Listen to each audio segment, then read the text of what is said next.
Oke, halo teman-teman semuanya, selamat datang kembali di Stock Request per tanggal 23 Juni 2023 ya. Sekarang kita mulai memasuki minggu keempat di bulan Juni.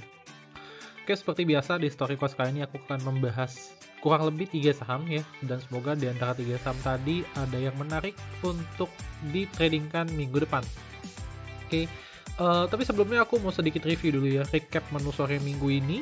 Overall aku memberikan kurang lebih hampir 6 watchlist, dan ya puji Tuhan ya, kurang lebih 5 dari 6 lagi kembali jalan dengan result yang kurang lebih ya minimal di 2% dan maksimal di 8% minggu ini ya. Congrats bagi teman-teman yang ikutan. Nah, ini aku nggak tahu apakah teman-teman itu ikutan atau enggak ya, karena memang market minggu ini juga lagi sepi banget ya, jadi ya lumayan lah ya, setidaknya di market sepi ini juga kita bisa tetap dapat cuan ya. Dan bagi teman-teman yang memang mungkin penasaran ya gimana cara screeningnya, kenapa memilih saham-saham tersebut, dan memang mau untuk menjadi seorang trader yang mandiri ya, maka teman-teman bisa ikutan webinar di Trading Masterclass yang akan diadakan di Sabtu depan ya, di tanggal 1 Agustus jam setengah 10 pagi hingga kurang lebih jam 3 sore ya.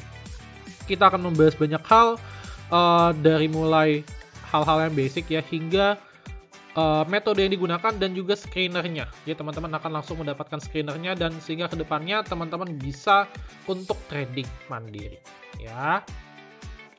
Jadi silahkan catat tanggal ya, dan ini promonya kalau nggak salah sisa bukan 5 slot ya, tapi lebih ke 2 slot lagi ya. Kurang lebih aku cuma kasih slot peserta itu kurang lebih 30-an nih, 30-an atau 40 gitu ya. Jadi kalau lebih sisa 2 slot lagi. Jadi silahkan bagi teman-teman yang mau join, linknya aku put di deskripsi di YouTube. Oke, itu terus kemudian next kita akan mulai membahas dari IHSG dulu ya minggu ini.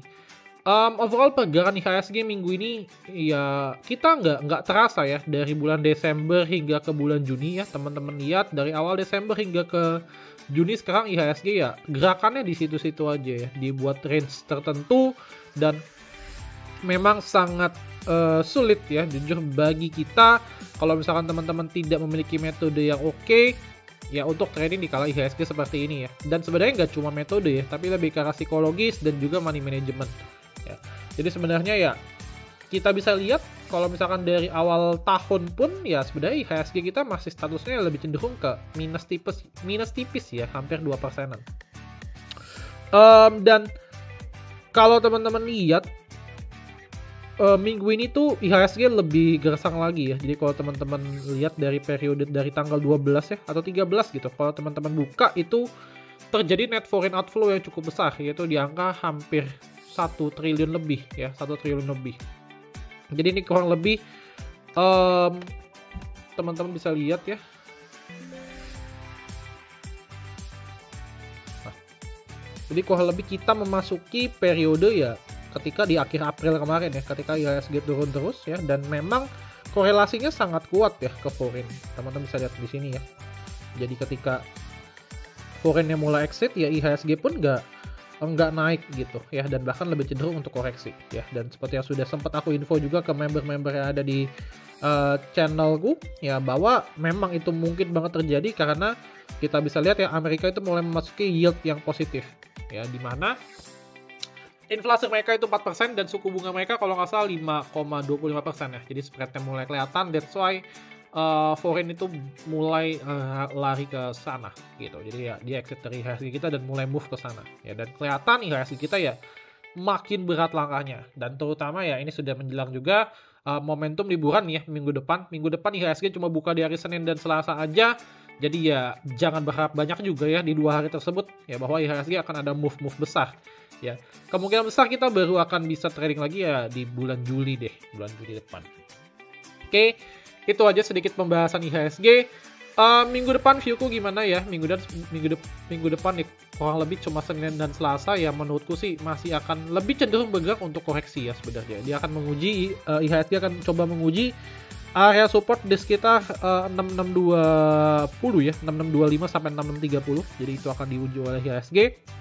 Kalau misalnya itu jebol, maka potensi selanjutnya adalah kurang lebih bisa ke 6.600-an ya. Kita nggak tahu nanti di 6.600-an IHSG akan seperti apa. Cuma yang jelas dari foreign outflow-nya dan juga dari bentukan chart yang sudah dibentuk ya, itu memiliki kecenderungan untuk koreksi lebih dalam ya. Jadi hati-hati. Jadi dijaga ya money managementnya, jangan terlalu greedy dulu, dan porsinya ya dikurangin gitu. Oke, itu sedikit overview tentang IHSG. Nextnya aku akan mulai mereview ya 3 saham, dan itu adalah beberapa saham juga itu requestan dari teman-teman ya. 3 saham tersebut adalah saham BTPS, saham KIN, dan juga saham BIRD ya. Kita lihat dulu di antara 3 saham ini mana nih yang paling menarik. Oke, pertama aku akan bahas dulu tentang saham KIN ya, Kencana Energi Lestari ya. Ini bergerak di bidang EBT. Kalau teman-teman lihat memang ini trennya oke ya, trennya oke. Dia habis sideways panjang, breakout, dan kemudian dia membentuk pattern seperti ini ya. Kalau misalkan teman-teman lihat, ini kurang lebih kita bisa bilang sebagai falling wedge ya, atau bullish flag ya, itu juga bisa ya. Kalau misalkan teman-teman tarik garisnya dari sini ke sini, ini kurang lebih ya falling wedge, dan sudah di break beberapa waktu lalu ya, di tanggal 21 Juni ya, di tanggal 21 Juni. Terus kemudian MACD-nya juga sudah mulai crossing ke atas, dan dia sekarang lagi dalam fase pullback ya. Jadi menurutku sih sekarang area belinya cukup oke ya untuk KIN ya, karena memang risikonya lebih rendah, karena kita bukan beli ketika breakout ya, tapi kita lebih ke arah beli ketika dia pullback ya. Jadi menurutku sih itu lumayan menarik ya untuk kondisinya saat ini. Dan kalau misalkan teman-teman mau coba, teman-teman bisa pasang level stop loss di sekitar area 680 ya, sebagai batasan level stop loss akhir. Dan kemudian target price pertama di 681 ya. Kalau misalkan mau pakai target price patternnya yang agak lebih lebar ya, maka teman-teman bisa copy.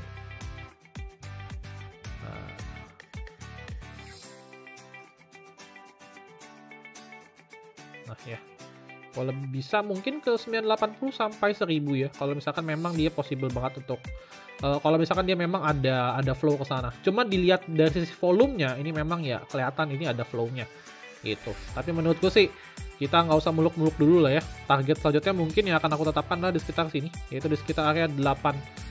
Ini adalah TP selanjutnya ya, di sekitar 820. Terus kemudian lastnya mungkin di sekitar area 880 ya, di sekitar kayak sini. Oke. Jadi kita akan coba buat trading plan-nya untuk saham KIN. Yang pertama adalah kita misalkan beli di 715. Setelah support di 680 ya. Berarti kalau satu tick di bawah itu berarti kan 675. Ratio sekitar 5%, TP area 1785, next TP ada di sekitar area 820, dan terakhir ada di sekitar 900-an ya, 880 ya. Jadi kalau lebih ini ada trading range untuk KIN, kita punya risk 5,59% dan reward di angka hampir 10% sampai 15%. Jadi menurut gue risk dan rewardnya masih oke. Dimana kurang lebih hampir menyentuh 1:2 ya, dan bisa teman-teman lirik nih sahamnya minggu depan gerakannya seperti apa ya. Semoga 680 ini nggak jebol, dan ini ke pullbacknya bagus ya, dan dia setidaknya besok harus ketahan dan membentuk candlestick hijau supaya kedepannya powernya bisa lebih kencang lagi.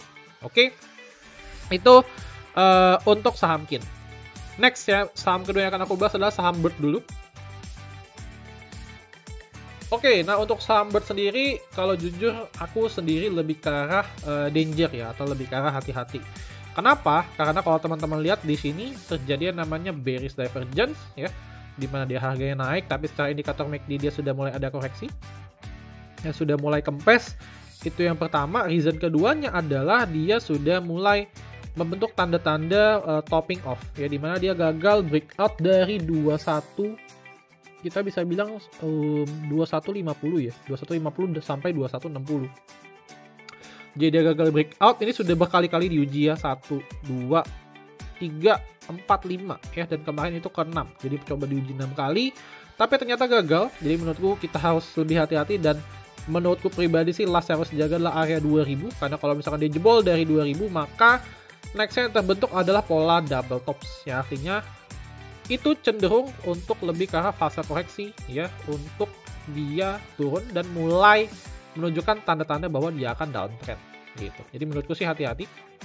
Jadi ada beberapa tanda-tanda yang memang harus teman-teman waspadai. Tapi kalau misalkan di 2000 ini dia ketahan, ya bisa jadi dia membentuk pattern tertentu lah. Ya misalkan di sini dia mau membentuk pattern falling wedge atau segala macamnya. Ya tetap kita harus watch pergerakannya minggu depan. Ya. Tapi kalau dari aku pribadi sih aku belum akan lihat ini sebagai trading range yang menarik. Ya jujur kalau aku pribadi ya, dan komunitas eksklusifku itu udah masuk duluan ya, dan kita punya dari bawah sudah floating profit. Dan kita malah be ready untuk siap-siap untuk exit sih gitu. Jadi kalau misalkan teman-teman memang mau coba lirik untuk tradingnya, ya otomatis teman-teman mungkin lirik dekat 2000 sih ya, dekat 2000 bisa lirik. Kemudian ya mungkin trading sideways saja 2000 dengan target di 2150. Kalau jebol dari 2000 silahkan teman-teman untuk exit. Oke, itu untuk BERT ya. Jadi aku belum akan buat untuk trading plan-nya karena menurutku belum terlalu menarik. Dan terakhir adalah di saham BTPS. Nah, untuk saham BTPS sendiri kalau teman-teman lihat memang ini sudah mulai menunjukkan adanya pergerakan yang lumayan menarik ya. Di mana lumayan menarik? Karena dia sudah membentuk yang namanya bullish divergence ya, kalau teman-teman lihat di sini. Oke. Ya, ini kan harganya koreksi ya. Naik, turun ya kan, terus kemudian masih koreksi, tapi secara indikator MACD-nya dia ini sudah mulai uptrend dan naik ya. Ini sudah menjadi tanda awal yang cukup oke untuk dia reversal, dan secara volume juga ini kelihatan banget ya untuk BTPS bahwa dia terjadi yang namanya peningkatan volume ya. Jadi ketika dia hijau volumenya gede-gede, terus kemudian ketika dia merah pun volumenya kecil. Jadi ini bisa menjadi tanda awal bahwa dia akan mulai stop turun dan mulai berhenti untuk naik ke atas. Kembali. Stop turun dan berhenti, stop turun dan mulai untuk naik ke atas. Sorry ya, bukan berhenti lagi. Jadi menurutku lumayan oke. Kemungkinan besar yang terjadi di BTPS adalah dia akan membentuk pattern tertentu ya. Either ini terjadi cup and handle atau inverted head and shoulders ya kalau menurutku pribadi ya. Jadi yang terjadi kemungkinan bentukannya itu bisa jadi seperti ini. Sebentar ya. Bentar teman-teman. Nah, bisa jadi dia membentuk seperti ini. Ini kan cup-nya, ini membentuk handle-nya ya sebagai cup and handle reversal, atau bisa jadi dia ini membentuk seperti ini ya. Ini left shoulders-nya, ini seperti head-nya, dan ini right shoulders ya. Kurang lebih seperti itu. Jadi kemungkinan besar ini akan terjadi pullback dulu ya.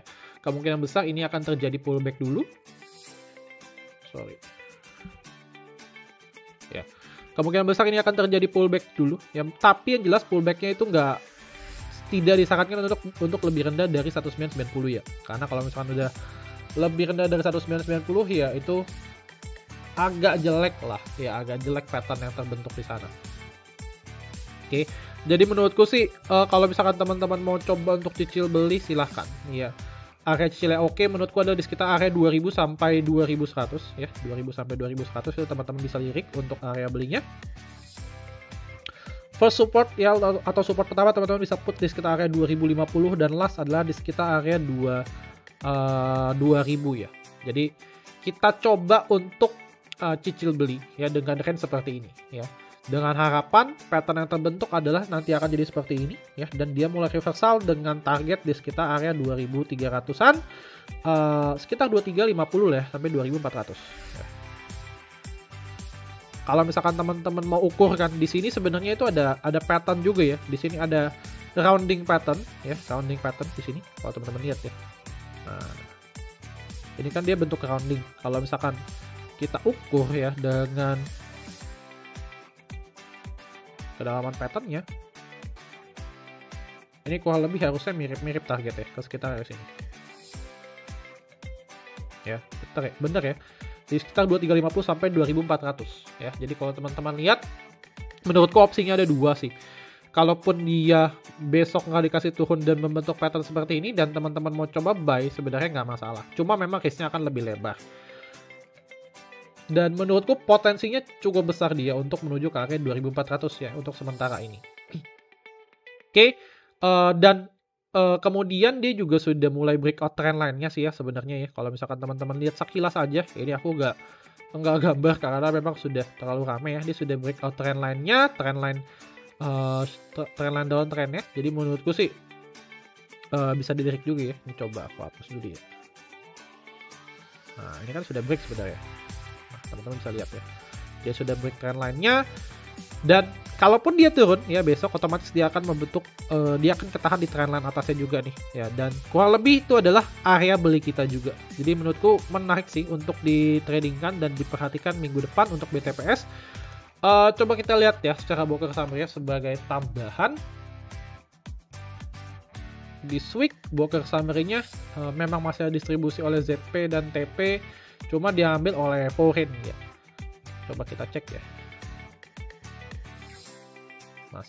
Masih distribusi ya pokoknya di sini. Coba kalau yang aku lihat sih setidaknya KZ, CC, AKBK ya foreign besar ini mulai akumulasi ya, meskipun ada ZP yang exit. Ya. Oke, itu adalah untuk BTPS. Coba kita akan buat trading plan-nya. Berarti kalau misalkan harga sekarang udah support 1 di 2050, kelas support adalah di sekitar area mungkin 2000 ya. Oke, satu tick di bawahnya 2040, terus 1990. TP area di sekitar area 2350 ya. Next TP kalau misalkan dikasih lebih bonus mungkin di sekitar area 2500. Oke, jadi ini kurang lebih trading range untuk saham BTPS.